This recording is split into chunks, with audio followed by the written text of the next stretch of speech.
May tindahan ka ba, Sisi, o anumang negosyo na maliit na kagaya ng kay Ate Tintin, sari-sari store? Paano mo masasabi na ikaw ay wais sa paghawak ng pera ng iyong negosyo? O, narito ang 3 tips ni Ate Tintin para malaman mo kung totoong wais ka sa paghawak ng pera ng iyong negosyo. O, pauna lang, si Ate Tintin hindi nagbablog ng payaman-yaman kaya hindi man ako mayaman. Ang binablog ko ay mga kagaya nating mga nasa masa para makapag-motivate tayo na magpatuloy lang, lalo na yung mga may negosyong maliliit dyan na kagaya ng kay Ate Tintin. Siyempre, isang hakbang lang tayo pasulong, mga kasari. Wala tayo doon sa biglang shortcut o biglang yaman. Kasi pag nangyari yun, scam yan, Sisi. Tandaan mo yan. So, eto na. Pero bago ako magsimula, please naman, Sisi, wag ka nang mahiya kaya Tintin. Pindutin mo na yan ang subscribe button na yan. At tara na, magkwentuhan at magchismisan na tayo ukol dito sa topic ng Ate Tintin ninyo. So, eto ay pansarili ko lang na opinion, mga kasari. Ito ay base lang sa aking karanasan. So, number 1 dyan, Sisi, masasabi mo na ikaw ay wais sa pagdadala ng pera ng iyong negosyo kapag hindi ka mahilig bumili ng mga gamit na hindi naman kailangan ng iyong tindahan. O baka may magtanong, meron ba nun, Ate Tintin? Abay, meron. Madalas yan, mga maliliit na bagay na hindi mo pinapansin, Sisi. Akala mo okay lang. So, number 1 dyan, mga kasari, yung mga garapon na pinangbibili mo na yan, ang pinalalagyan mo ng mga candy. Alam niyo, mga kasari, ako sa loob ng halos 4 na taon na pagninegosyo na Tintin ng sari-sari store, bumili ako ng garapon. 2 piraso lang yung garapon na binili ko. Promise, Sisi. 2 piraso lang. At nabili ko yung garapon na yan. 3 taon na akong nagtitindahan bago ako bumili ulit ng garapon. Baka may magsabi, saan pala nanggaling yung mga garapon mo, Ate Tintin?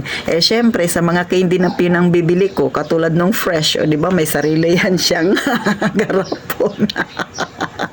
Tapos, yung ibang mga garapon ng nanay ko ng mga luma na. Take note, mga luma na. Pangit man sa paningin ng iba, pero sa Tintin, pinagtiyagaan ko pa rin.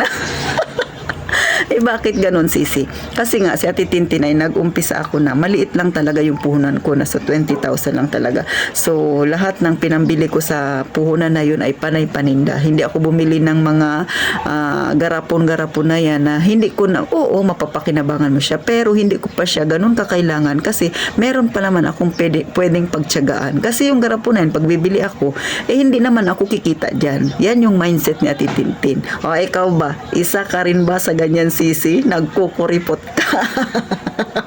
Kasi ang hinahabol mo, ang makatubo ka. Ang hinahabol mo dahil nag-uumpisa ka pa lang ng tindahan mo at malit ang puhunan mo ay maparami mo ang iyong paninda.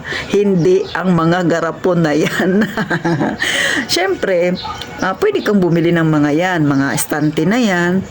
Kapag ka sa tingin mo ay malaking-malaki na ang kinita mo, walang masama, Sisi. Pero ito, sinashare ko lang sa inyo yung experience ko.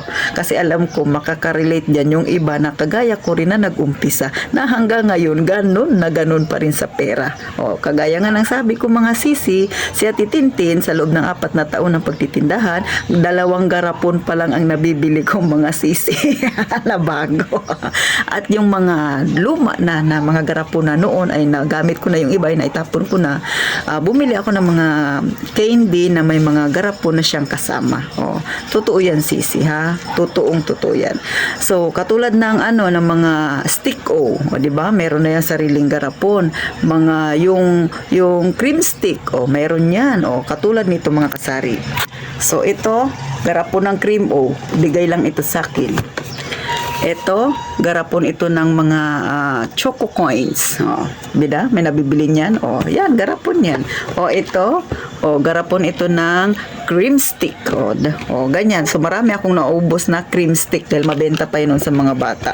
So, ganyan si Ate Tintin. At higit sa lahat, Ito, lagayanan ko ng biskwit. Ito ay galing sa, binigay sa akin na tsokolate na galing ng ibang bansa.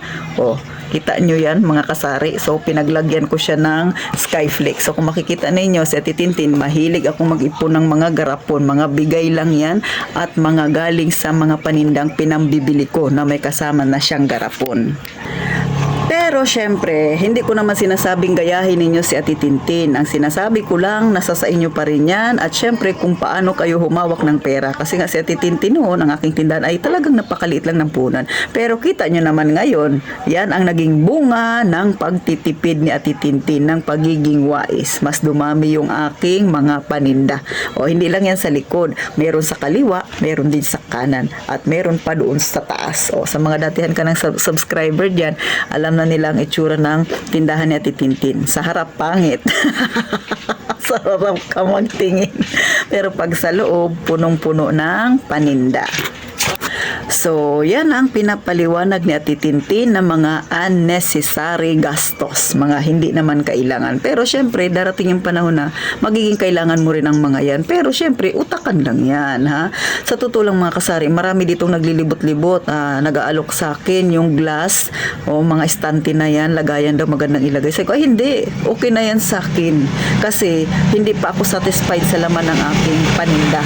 O, kasi alam niyo mga kasari, hindi ko siya iniisip kasi mas gusto kong mag-ipon ng pera kaysa mag-ipon ng istante. O, kasi ang tindahan ko ay maliit lang. Pero sa mga magaganda ang mga tindahan, ay okay na okay sa akin yan. Pero sa Titintin, iba kasi yung mindset ko. Kasi nga, hindi ako dun sa nagpapaganda ako ng husto ng tindahan, kundi mapuno ko ng laman ang aking tindahan. So, yun ang mindset ni Ate Tintin.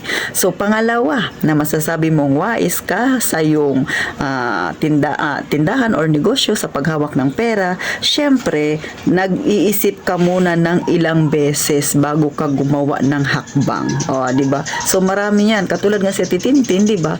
Ako, nag-iisip muna ako ng, kunwari, may bago akong sideline na ilalagay sa aking tindahan, pinagpaplanuhan ko muna ng maigi. Pinag-iisipan ko muna. Hindi yung, pagka nakaisip ka, ay ganito ay gagawin mo kagad. Hindi. Kailangan isipin mo yung consequences na mangyayari kapag ginawa mo yun, at syempre paano ba yung mapapakinabangan mo doon sa gagawin mo. So hindi basta-basta. O di ba? Hindi tayo padadala doon sa sinasabi lang nila kapag magdedesisyon ka. Hindi yung para kang nauuto lang. Hindi yung para kang sila yung nagmamando-mando sa mas maganda yung ganito, mas maganda yung ito. Hindi. Kasi syempre negosyo mo yan, ikaw ang masusunod. Kung sa tingin mo ay kabubuti ng negosyo mo, why not? Pero syempre, bago ka magdesisyon, pinag-iisipan mo ng maigi para hindi ka magkamali. At syempre pa, panghuli mga kasari, hindi naman masama ang mag-ipon. Ha? Ito yung sinasabi ko, hindi masama mag-ipon. Pero si Ate Tintin, nagiging wais ako. Bago ako nag-iipon, sinisigurado ko muna na ibinibili ko muna yung pera ko ng mga paninda. At yung mga sobra, may mga natitira, kahit pa barya-barya pa yan, ay iniipon ko. Bakit? Yun, dinadagdag ko sa savings ko. Kahit na mga sa simpleng pag-iipon lang mga kasari. Halimbawa, gaya ng sinasabi ko sa inyo, yung mga barya-barya ko, pinang-iipon ko yan, di ba? O pag umabot na ng 500, pinapapalitan ko doon sa palengke namin. Doon may kakilala ako, yung 500, meron niyang 25 pesos na idadagdag doon. So, ang ibabalik niya sa akin, ang 500 ko na coins, gagawin niya ay, bibigyan niya ako ng buo at meron na yung 25 pesos na tubo. O, di ba? O, ganyan ang mga wais, hindi yan basta-basta nabili. At syempre pa, kahit sa mga produkto, mahilig yang bumili ng promo-promo, pero maingat pa rin siya kasi mahirapan siya, mahirap na magkaroon ka rin ng mga expired na yan. Kaya pag pumipili ang isang tendera o ang isang store owner ng kanyang paninda, masinop siya. At saka syempre, pinag-iisipan niya muna pag bibili ng mga bagong produkto. Inisip niya, ako ba ay kikita dito? Pag kikita ako, magkano ba ang kikitain ko? So, laging ganun, laging business-minded siya sa lahat ng pagkakataon. At saka, hindi lang yun, mapamaraan siya. O, katulad ng for example, mga kasari, Katulad ng Bear Brand na yung mga tagi-1 kilo yung laman. So, mayroon tinda si Ate Tintin. So, hindi mabenta sa akin. So, pag chine-check ko siya at malapit na siya mag-birthday, ha? At dahil ayaw kong itapon yun o ayaw ko namang gamitin kasi sayang ang puhunan.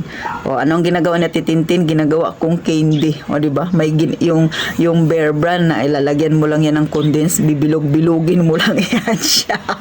Pastillas. So, ganon si Ate Tintin, ha? Hanggat maaari, hindi tayo pwedeng magtapon ng mga paninda na yan. Gagawa at gagawa tayo ng paraan.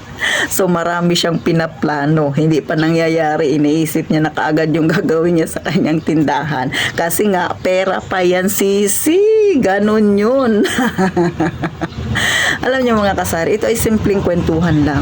Sa mga kagaya ko ng mga may tindahan, malaki po ang maitutulong nito kasi para hindi tayo laging nagtatapo ng pera. Kasi para sa akin, ang bawat produkto na na-expired ay pera ang katapat niyan. Hindi mo naman pwedeng kunin yan doon sa grocery store, di ba? Nang hindi ka magbabayad. So, pera pa rin yan. Maliit man o malaki, pera pa rin ang katapat niyan, mga kasari. So, paano hanggang dito na lang? Sana natuwa-tuwa kayo kay Titintin. Ikaw ba ay check? O baka isa ka sa mga nagtitinda na marami kang itinatapon na paninda? O, di ba? Nakakapanghinayang naman talaga. Pero kung kaya mong gawa ng paraan para maibenta yan na hindi pa umaabot sa kanyang birthday, isa kang dakilang magaling humawak ng pera at isa kang wais. So, paano mga kasari? Hanggang dito na lang ang topic na Titintin at sana kahit papano nakatulong ako sa inyo at gaya ng lagi kong sinasabi, mag-iingat tayong lahat palagi mga kasari.